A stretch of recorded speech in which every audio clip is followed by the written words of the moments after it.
महंगाई को लेकर बीजेपी कांग्रेस में महाभारत। हाजियों का महंगाई के खिलाफ विरोध प्रदर्शन। पेट्रोल डीजल पर 15 से 20 रुपए कम करने की मांग। महंगाई को लेकर केंद्र के खिलाफ कांग्रेस की हल्ला बोल की तैयारी। सरकार निकलनी है, 14 से 29 नवंबर तक कांग्रेस चलाएगी जन जागरण अभियान। महंगाई, पेट्रोल डीजल, बढ़ती हुई बेरोजगारी, इन मुद्दों पर प्रमुखता से जनता के बीच में जाकर चर्चा की जाएगी। क्या विरोध प्रदर्शन से कम होगी महंगाई? महंगाई से निपटने के लिए कब उठाए जाएंगे सार्थक कदम? महंगाई बहाना, सरकार निशाना। नमस्कार, बहुत स्वागत है आपका। प्राइम डिबेट देख रहे हैं आप, आपके साथ में जेपी शर्मा। महंगाई किसकी ढिलाई के चलते काबू में नहीं आ पा रही है, केंद्र सरकार के या राज्य सरकार के, समझना मुश्किल है। दिलचस्प ये है कि महंगाई कांग्रेस के लिए भी मुद्दा है और भाजपा के लिए भी। दोनों ने ही इस मुद्दे पर चुनाव लड़े और जीते हैं और दोनों ने ही सत्ता में आकर इस पर लाचारी भी जताई है। उधर बाजार का जो चलन है कि पेट्रोल जो प्रोडक्ट्स हैं उनकी कीमत थोड़ी बहुत भी बढ़ती है, तो भी चीज़ें परिवहन लागत बढ़ने के नाम पर फ़ौरन महंगी कर दी जाती हैं। तो क्या उसी तेज़ी से बाजार में कीमतें गिरती दिखाई देंगी, यह भी अभी देखा जाना है। आम नागरिक या उपभोक्ता फिलहाल केंद्र और राज्यों की नूरा कुश्ती देखकर हैरान है, तय नहीं कर पा रहा है कि महंगाई किसकी है और उससे निजात कौन दिलाना चाहता है। तो आज प्राइम डिबेट में इन सवालों पर चर्चा होगी कि महंगाई की फुटबॉल अब किसके पाले में, कितनी राहत देगी पेट्रोल डीजल के दामों में हालिया कमी, और राज्यों के हिस्से के करों के विवाद का स्थायी समाधान कब।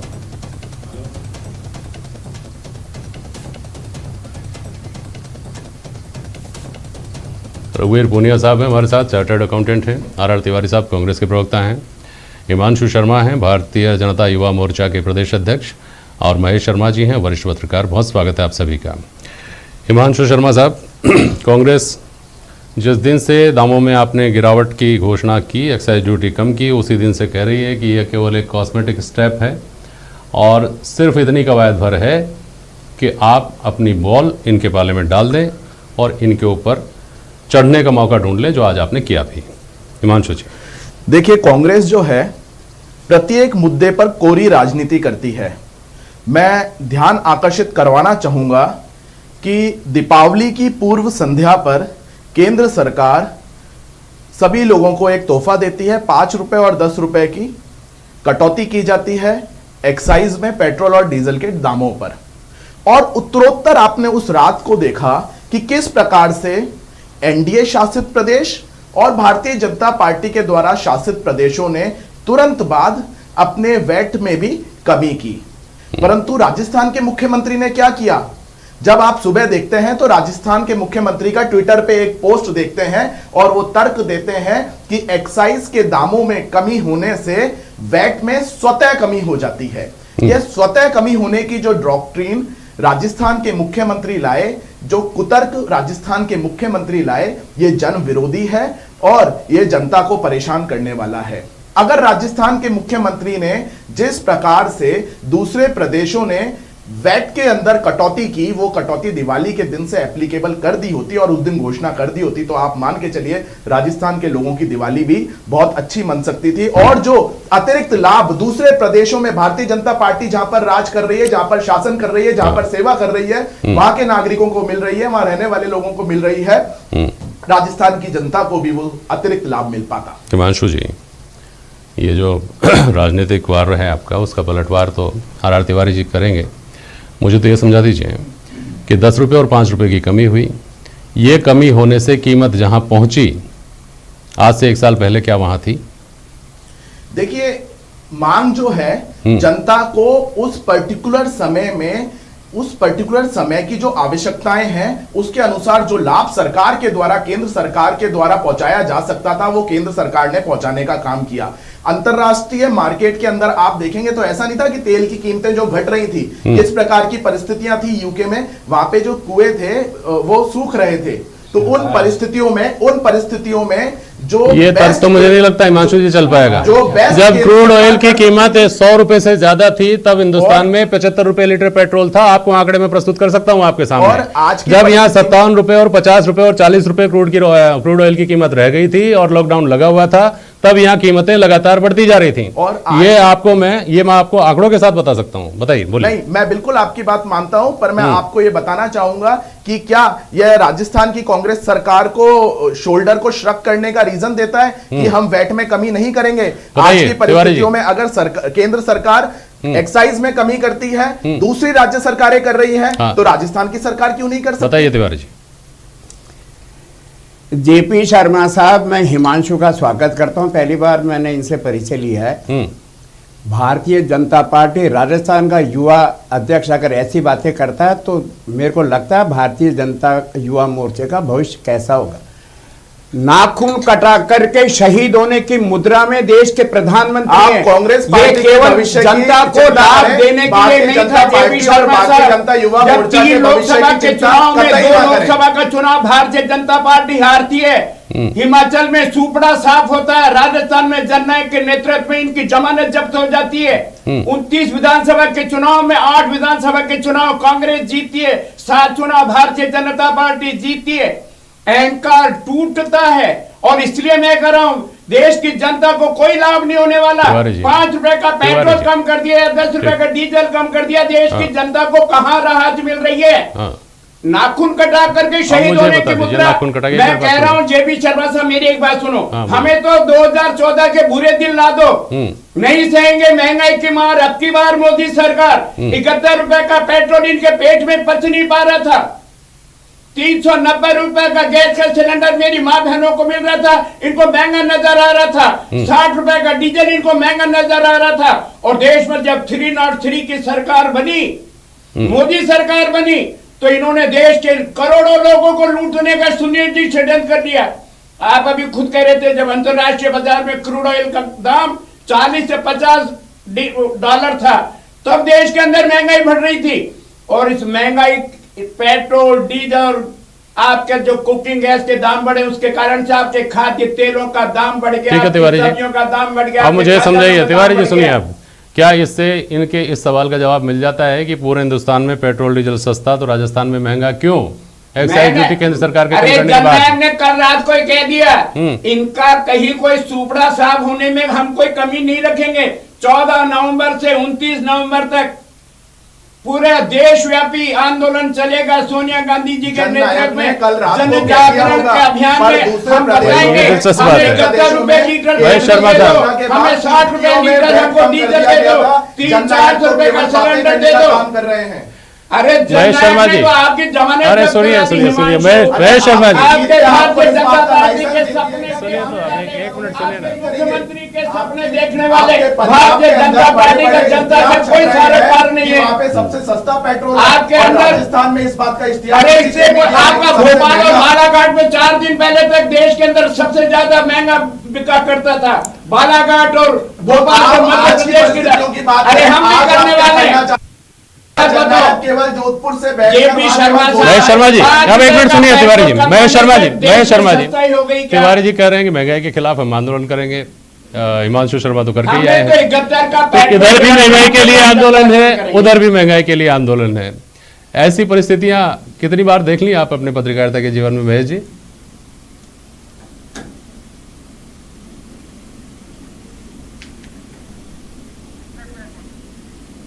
महेश शर्मा जुड़ेंगे हमारे साथ, फिलहाल उनसे संपर्क कट गया है, तो वापस जाऊंगा उनके पास। लेकिन ये कहकर जो आप तिवारी जी तर्क जो दे रहे हैं ना, भारतीय जनता पार्टी ने जब कीमतें कम की तो आपने कहा कि नहीं, करनी पड़ी। 5 राज्यों में चुनाव आने वाले हैं और उपचुनाव में जो हार हुई है उसने इनको सबक दिया है। अब आपके बारे में भी यही कह रहे हैं कि 7 दिन में जो दबाव बन गया है, पूरे देश में कमी हो गई दामों में, तो आपको भी करनी पड़ेगी। अगर आप करते हैं तो करनी पड़ेगी से परिभाषित करेंगे उस बात को तिवारी जी। मना कहाँ कर रहे हैं? हाँ, जब हमारा कांग्रेस शासित प्रदेश पंजाब ने अगर डीजल का, पेट्रोल का अगर दाम कम किया है, हाँ, तो राजस्थान के जननायक ने भी जनभावनाओं को देखते हुए कल रात को कह दिया, जब पूरे देश में अगर महंगाई का दाम मैं दुख जननायक ने फिर कहता, अरे वो ये कह रहे जेपी साहब, देश के प्रधानमंत्री ये वादा करें कि रोज जो 30 पैसे 35 पैसे 40 पैसे 42 पैसे कंपनियों के नाम पे जो लूट हो रही थी, केवल इस साल में 23 रुपए और 28 रुपए आपने डीजल और पेट्रोल पे बढ़ाया। कृपया करके इनको बंद करें। हमारा जो राजस्व की हानि हो रही थी 6000 करोड़ रुपया हमारा जीएसटी का बाकी है। आपने एक्साइज लगाई, स्पेशल एक्साइज लगाई, उसके ऊपर सेस लगा दिया। तीन जो टैक्स लगा रहे हो इसको आप कम करो। राजस्थान के जननायक भी 7.5 करोड़ लोगों को लाभ देंगे। कल ही आप घोषणा देख लेना। जननायक आपको वो आज राजनीतिक यात्रा पर है, जैसे जयपुर आएंगे राजस्थान के करोड़ों करोड़ों लोगों को अपने वेट में कमी करेंगे। भारतीय जनता पार्टी का एक विरोध का होना आवश्यक है क्या? जाएगा। भारतीय जनता पार्टी का जनता से कोई सरोकार नहीं है।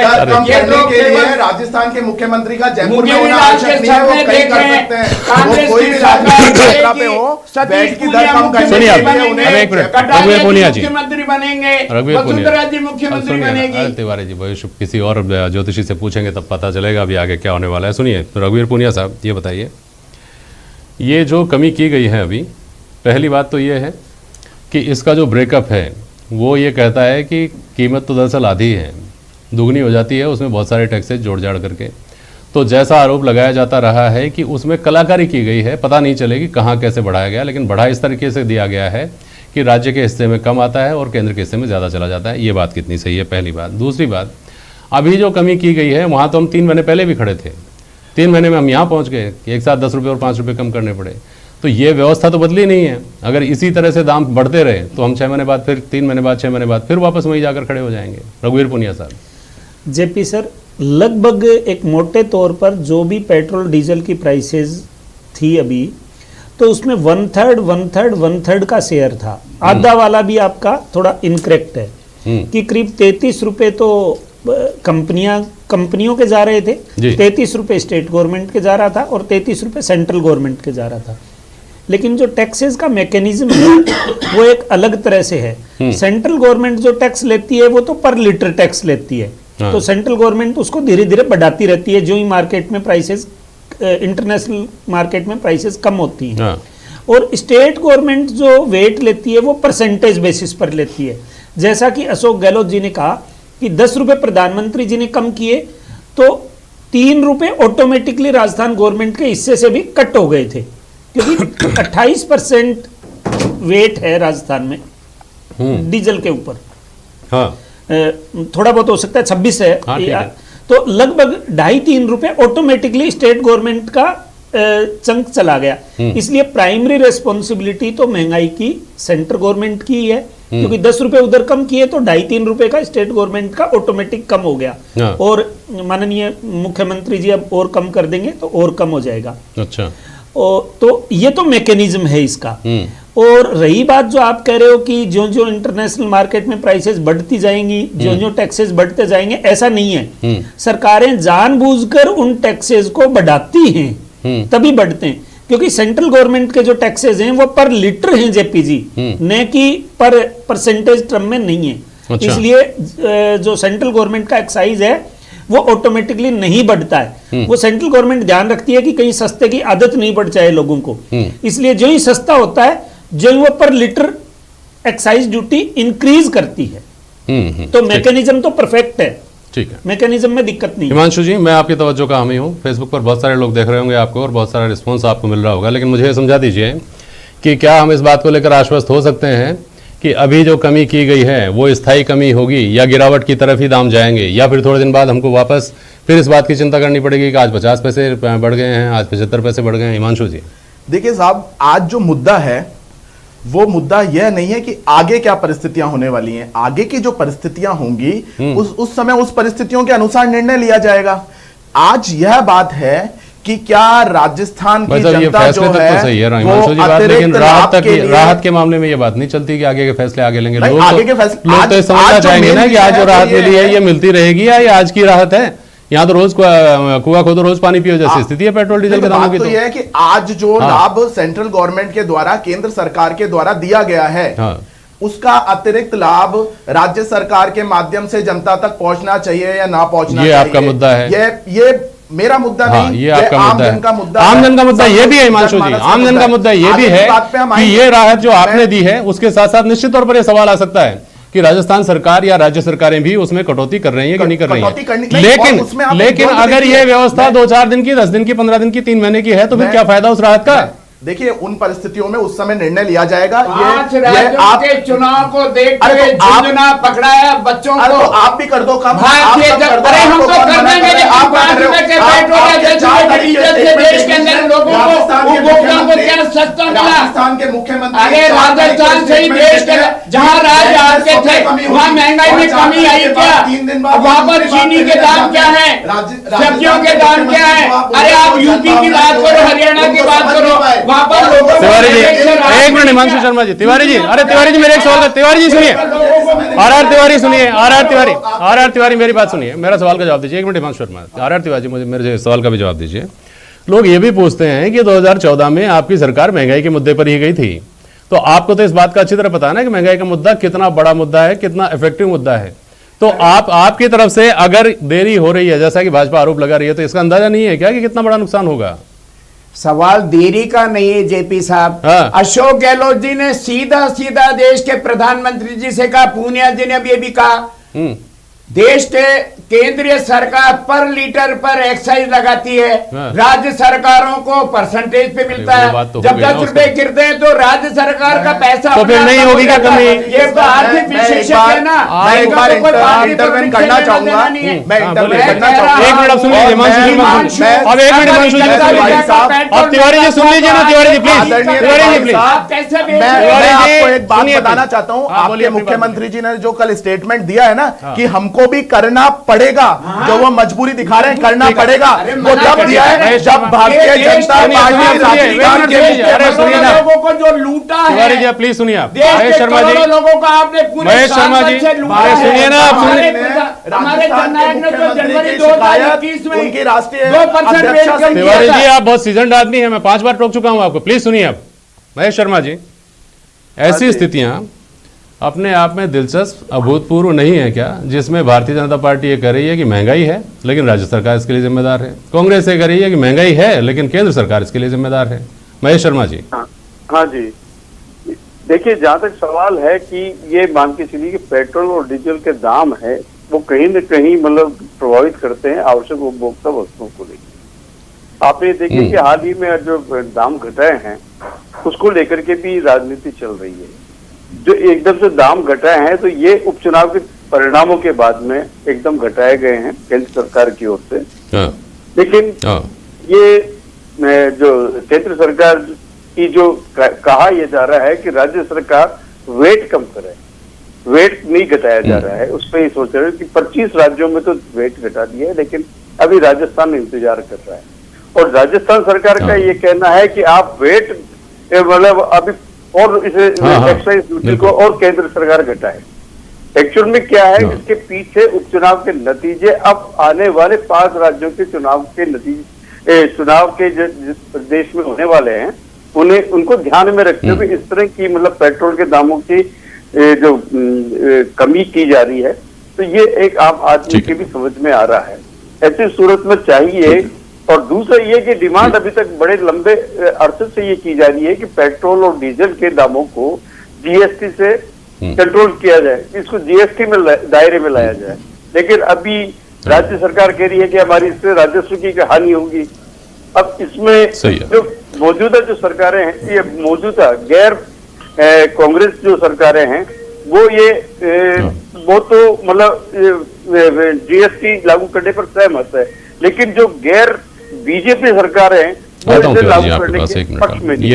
ये एक महत्वपूर्ण पहलू है महेश जी। पूनिया साहब, ये बात लगातार कही जाती है, ये तर्क अक्सर दिया जाता है कि हमारे पास हमारे इनकम के रिसोर्सेज ही बहुत कम रह गए हैं। सभी राजस्थान की बात नहीं है, राज्य सरकारें अक्सर इस बात की शिकायत करती हैं और केंद्र हमारा पैसा रिलीज करने में देरी करता है। तुलनात्मक रूप से आपने जीएसटी से पहले का दौर और जब जीएसटी लागू हो गया उसके बाद का दौर, और अभी पूरी तरह से तो ज़मीन पर नहीं उतर सका है जीएसटी, ऐसा कहते हैं। इन स्थितियों में क्या वास्तव में राज्यों के हाथ वित्तीय मोर्चे पर कट गए हैं क्या? जेपी जी, डेफिनेटली राज्यों के हाथ वित्तीय मोर्चे पर बिल्कुल कट गए हैं। एंटरटेनमेंट टैक्स था जो पूरा हम सिनेमा हॉल्स पर टैक्स लगाते थे, वो खत्म हो गया। ऑक्ट्रोई थी, राजस्थान में तो नहीं थी लेकिन महाराष्ट्र गुजरात में ऑक्ट्रोई थी, उनकी वो खत्म हो गई। और सेल टैक्स था जिसको हम वेट के नाम से जानते थे, वो खत्म हो गया। तो राज्यों के तो हाथ, अब राज्यों की तो हालत नगर निगम या पंचायतों जैसी हो गई है। अच्छा। इसलिए सेंट्रल गवर्नमेंट पे ही डिपेंडेंट होना पड़ेगा, क्योंकि भारतीय जनता पार्टी का जो एजेंडा है ना, वन नेशन वन टैक्स, और एक पूरे देश को एक तरह से यूनिफॉर्म करने का जो एजेंडा है, उसके तहत उन्होंने ये पावर अपने पास ले लिए।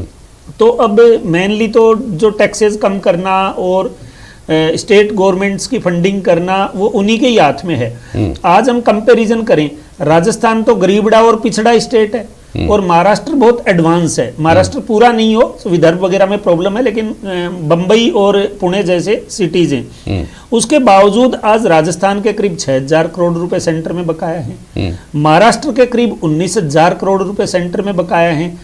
तो ये ऐसी हालत है जैसे कि किसी से पेमेंट लेना है, जिसकी जेब में आ गया वो रख लेता है, अब वो जो दूसरे को जब अपनी इच्छा होती है तब वो पेमेंट करता है। तो इसका मैकेनिज्म होना चाहिए कि ये रीजनेबल 10 दिन 15 दिन या 1 महीने के बेसिस पर ये अलोकेशन कंप्लीटली हो जब जाना सरकारी चाहिए। पैसा डायरेक्ट खाते में पहुंच सकता है तो खातों का पैसा डायरेक्ट सरकार के पास क्यों नहीं पहुंच सकता? इसकी भी तो मैकेनिज्म डेवलप की जा सकती है ना, देखा जाना चाहिए। सर बहुत शुक्रिया आप सभी का आज प्राइम डिबेट में शामिल होने के लिए। आज के लिए बस इतना ही, नमस्कार।